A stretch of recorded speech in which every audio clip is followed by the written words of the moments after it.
Hi everyone. I look a little funny when I talk. I'm pretty swollen and I look like a little kid, but I'm doing really good. I got this button that I can press anytime for medicine, for pain medicine. My nurses are so nice. It's like Canada here. They're so nice. This is my third box of tissues because my first nurse said that that's better than using this sucky thing.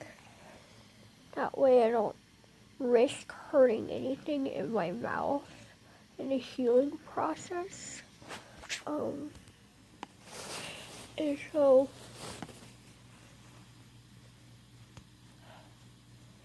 that is blood, but it's normal. Okay, it's really good that I'm getting it out. And I coughed just a little bit because some of my saliva does go to the back of my throat. This is the longest I have been talking since my surgery, so it'll probably be a pretty short video. My lip feels a lot bigger than it is. Got a little Kylie Jenner thing going on, but that's okay because I love her. The sun is up now, which makes me happy. My mama and my grandma brought me a butterfly balloon. Let's see if I can sit up. I'm getting a double chin. There we go. I've had ice packs on my face all night and all of yesterday. And it's helped with swelling. When I was little, I used to get cold sores on my lips because they would stretch my mouth so much that I would get bacteria in them, and I had them all the way down my neck because they were just so bad because my immune system has been tampered with so much from all these surgeries. We did the math, and this was like the 16th surgery or 17th, something like that.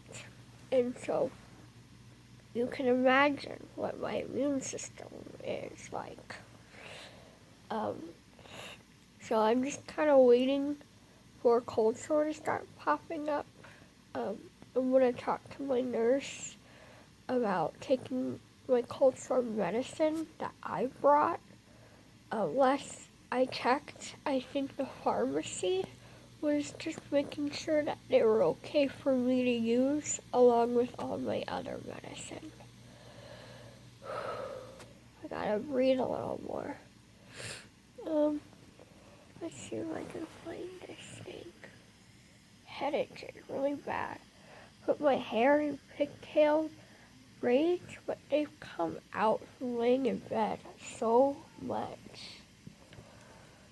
Oh, here it is. Oh, please don't want to get tangled. I have so many cords or wires, whatnot. I have some oxygen. Some breathing hole that comes out right here in the middle. The nurse last night, about 11 o'clock, said that I was on about 2 liters, of oxygen. I did puke, shortly after surgery. I don't remember what time. I think maybe 5 or 6. My nurse said that she knew I was gonna puke. It's normal, right? Fresh out of surgery. I'm still in ICU.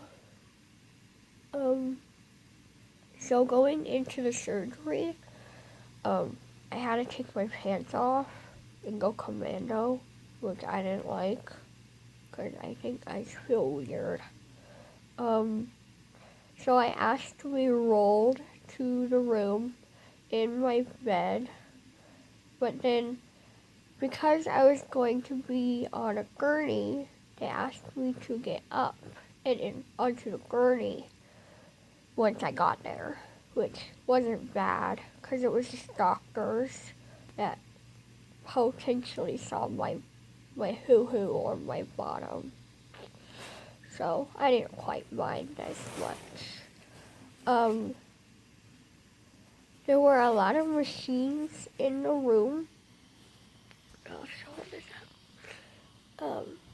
And there were like these lights, and they kind of looked like those new spinners that have come out. They were like triangles like that with a light on each end and in the middle.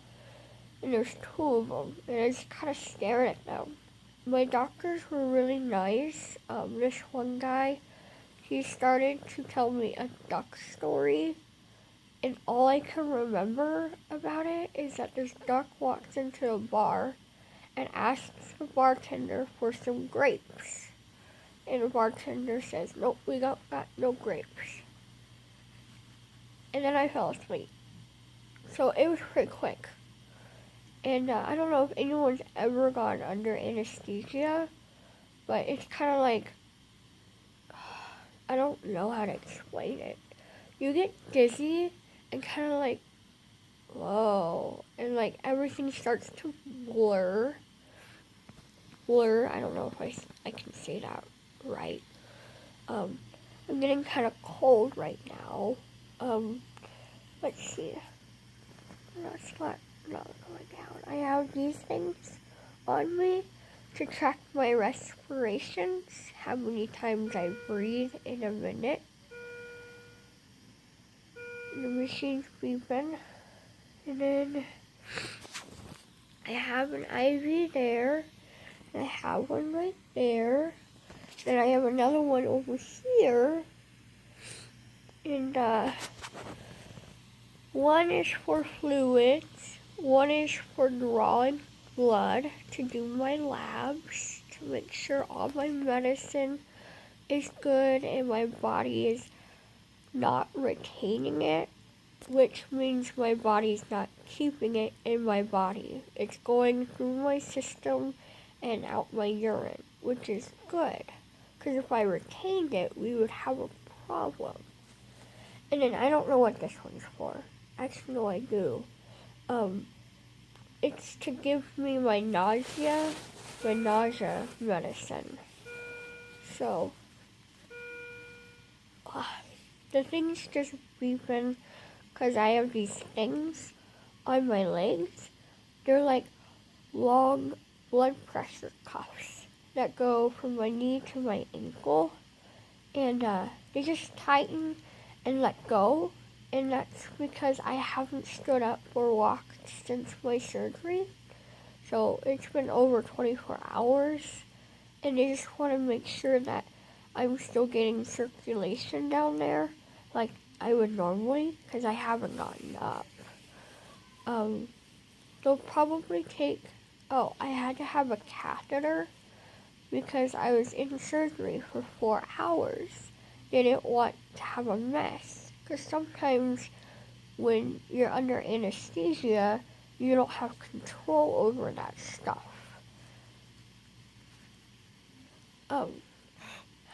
So it's actually looking really good. It was really bloody. Let's see if I still have it. It was kind of really bloody. See? It was really gross. This is dried up, but it was gross. I had blood like right here, but my nurse gave me wet wipes to clean it. Anyways, probably when I get to my own room, or right before I go to a new room out of ICU, they'll take it out, my catheter, so that will be nice. but they need to make sure that I can get up on my own first.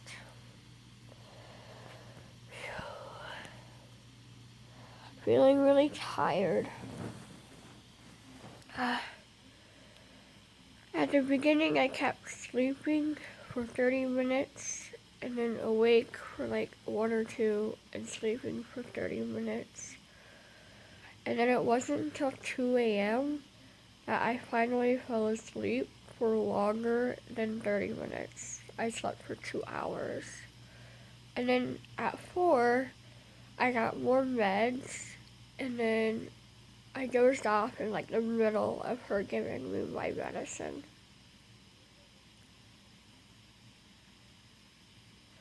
And so then I fell asleep until like 5:30 or 5:20. So I've been up for about a good 30 minutes, which is pretty good.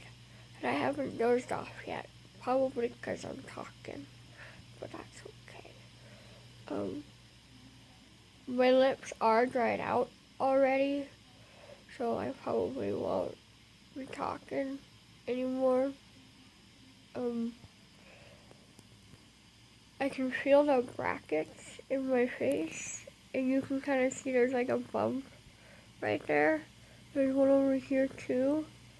So what they did was they broke the jawbone, and then they put a bracket up here and a bracket down here, and there's these little twisty things that they're gonna use to slowly move my jaw forward. And that's why I'm able to talk, is because, my top jaw is not gonna move. So they don't have to worry about me being wired shut. So it'll be really nice to gradually learn how to talk in a new way. That way I don't have to take speech classes as much once I'm done. I'm sure I sound like a baby right now, but that's okay. Okay, so I'm gonna go. I'm tired.